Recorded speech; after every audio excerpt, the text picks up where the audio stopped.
नमस्कार दोस्तों, स्वागत है आपका हमारे चैनल कहानियों की दुनिया में वाणी में। तो हमारी आज की कहानी है सास। तो चलिए शुरू करते हैं।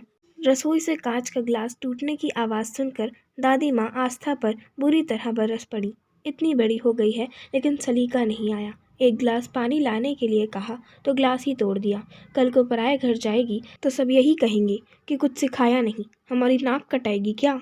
दादी माँ जानबूझकर तो तोड़ा नहीं है, गलती से टूट गया है, आस्था ने सफाई देते हुए कहा। अच्छा, एक तो ग्लास तोड़ दिया, ऊपर से जुबान चला रही है। सब पता चल जाएगा जब सास चोटी पकड़कर मारेगी। यह सुनकर आस्था रो पड़ी। हमेशा ही दादी माँ की यही चिक रहती है। छोटी सी भी गलती हो जाए तो पराए घर जाएगी तो हमारी नाक कटाएगी, सास चोटी पकड़कर मारेगी कहकर डराया करती। जोर से हंस दिया तो कहती दूसरे घर जाना है, बत्तीसी मत दिखाया कर। सारा दिन बात बात पर टोकती रहती हैं। माँ भी दादी माँ के सामने चुप रहती हैं।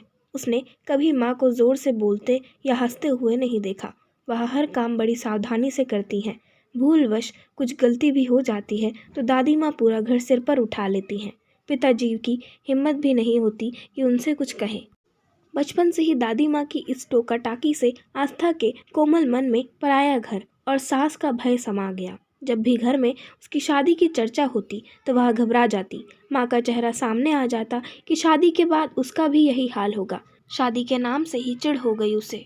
एक दिन उसे लड़के वाले देखने आए और पसंद भी कर लिया। फिर शीघ्र ही विवाह भी हो गया।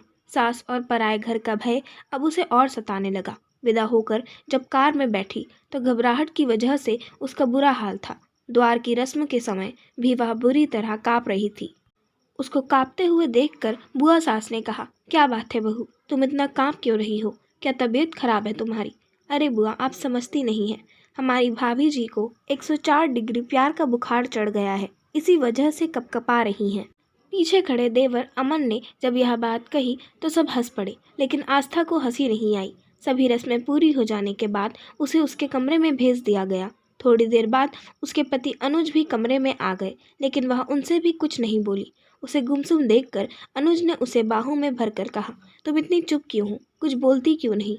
लेकिन वह तो बुरी तरह डर रही थी। उसकी आवाज़ या हंसी कमरे से बाहर चली गई तो क्या होगा, सब लोग क्या कहेंगे। वह पूरी रात ठीक से सो भी नहीं पाई। उसे सुबह की चिंता थी कि कहीं देर से आंख खुली तो उसकी दादी माँ की तरह सास भी उसको डांटने न लग जाए। यही सब सोचते सोचते पता नहीं कब उसकी आंख लग गई। सुबह जब वह हड़बड़ा कर उठी और सामने घड़ी पर नजर डाली तो सुबह के 8 बज रहे थे। अनुज उठ चुके थे। मारे डर के उसके आंसू निकल पड़े। तभी दरवाजे पर दस्तक देते हुए उसकी ननंद अनु की आवाज़ आई, भाभी जी, अगर नींद पूरी हो गई हो तो कृपया उठने का कष्ट करें, सब लोग आपके हाथ की चाय पीना चाहते हैं। कमरे से आस्था के रोने की आवाज़ सुनकर अनु घबरा गई। अंदर जाकर आस्था के आंसू पोंछते हुए बोली, सॉरी भाभी, मुझे नहीं मालूम था कि तुम इतनी इमोशनल हो, मुझे तो मजाक करने की आदत है। फिर बाई आंख मारते हुए बोली, मैं भी पूरी पागल हूँ, तुम पूरी रात जागी हो और मैंने तुम्हें डिस्टर्ब कर दिया। बड़ी मुश्किल से अपने आंसुओं को पोंछते हुए आस्था बोली, दीदी, मैं आपकी बात की वजह से नहीं रो रही हूँ, मुझे डर लग रहा है, उठने में इतनी देर हो गई है, कहीं माँ जी नाराज तो नहीं होंगी। हंसते हुए अनु बोली, भाभी, तुमने तो मुझे डरा ही दिया था। वैसे तो यहाँ सभी लोग जल्दी उठते हैं, लेकिन कभी कभार देर हो जाती तो कोई बात नहीं, लेकिन रविवार और छुट्टी वाले दिन सुबह खूब आराम से उठते हैं। आस्था नहा धोकर रसोई में चली गई और सबके लिए चाय बनाने लगी। वह बहुत ही सावधानी से काम कर रही थी कि कहीं कुछ गलती ना हो जाए। चाय की ट्रे लेकर जैसे ही वह रसोई से बाहर निकली, अमन ने उसे डराने के लिए कहा, भाभी, आपके सिर पर छिपकली है। यह सुनते ही उसके हाथ से चाय की ट्रे गिर पड़ी और वह बुरी तरह घबरा गई कि अब तो सास चोटी पकड़कर मारेगी। वह सिसकते हुए बोली, माँ जी, अमन भैया ने। रुलाई के कारण वह आगे कुछ नहीं बोल पाई। तब सास ने उसे समझाते हुए कहा, बेटे, कोई भी गलत काम जानबूझकर थोड़े ही किया जाता है। वह तो कभी कभी असावधानियों की वजह से गलतियां हो जाती हैं, इसमें रोने या घबराने की क्या बात है। वो तो अच्छा हुआ कि तुम जली नहीं। ये चाय के कप तुमसे ज़्यादा महंगे थोड़े ही हैं। हाँ माँ, तुम बिल्कुल ठीक कहती हो। और फिर इन कपों का भी अंत समय आ गया था, होनी को कौन टाल सकता है, कहते जोर से हंस पड़ा अमन। एक दिन शाम को सब लोग बैठे बात कर रहे थे। अनुज ने सभी को एक चुटकुला सुनाया। तो सभी लोग खिलखिलाकर जोर से हंस पड़े। आस्था भी जोर से हंस पड़ी। उसको हंसता देखकर सास बोली, कितनी अच्छी लगती हो हंसते हुए। खुलकर हंसना ज़रूरी होता है। गुमसुम रहने से बीमारियां घेर लेती हैं। अब तुम उसे हंसा हंसा कर उसका स्वास्थ्य ठीक रखना। कहते हुए ससुर भी हंस पड़े। अचानक अनुज बोला, माँ, हमारे साथ धोखा हुआ है। तुम्हारी बहू तो गूंगी है।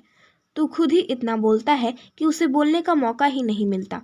फिर आस्था के सिर पर प्यार से हाथ फेरते हुए सास बोली, गूंगे होंगे तेरे दुश्मन, मेरी बहू तो लाखों में एक है। धीरे धीरे उसने महसूस किया कि उसकी गलती पर सास डांटती नहीं, बल्कि कितनी कुशलता और प्यार से समझा देती हैं। उसके अच्छे कामों की कितने खुले दिल से प्रशंसा करती हैं। भूलवश कुछ गलत हो भी जाए तो कभी कभी ऐसा भी होता है कहकर हंसा देती हैं और फिर बाद में प्यार से समझा भी देती हैं। धीरे धीरे आस्था के दिल से पराया घर और सास नाम का भय पूरी तरह खत्म हो गया। थोड़े दिनों बाद आस्था अपने पिताजी के साथ मायके आ गई। दादी माँ ने पिताजी से बहुत उत्सुकता से पूछा, क्या ससुराल वाले इसकी कुछ शिकायत कर रहे थे? पिताजी ने हंसते हुए बताया, नहीं तो वह सब तो इसकी प्रशंसा कर रहे थे। सास तो कह रही थी कि इतनी अच्छी बहू तो नसीब वालों को ही मिलती है। वह तो इसे आने ही नहीं दे रही थी। कह रही थी कि इसके जाने से घर सूना हो जाएगा। सारे दिन हंसती खिलखिलाती रहती है। यह सुनकर दादी माँ आश्चर्य से आस्था को देखने लगी। आस्था दादी माँ के गले से लिपटकर रोने का नाटक करते हुए बोली, और हाँ, मेरी सास रोज चोटी पकड़कर मुझे मारती भी थी। यह सुनकर दादी माँ सहित माँ और पिताजी भी जोर से हंस पड़े। आशा करती हूँ आपको हमारी आज की कहानी सास पसंद आई होगी।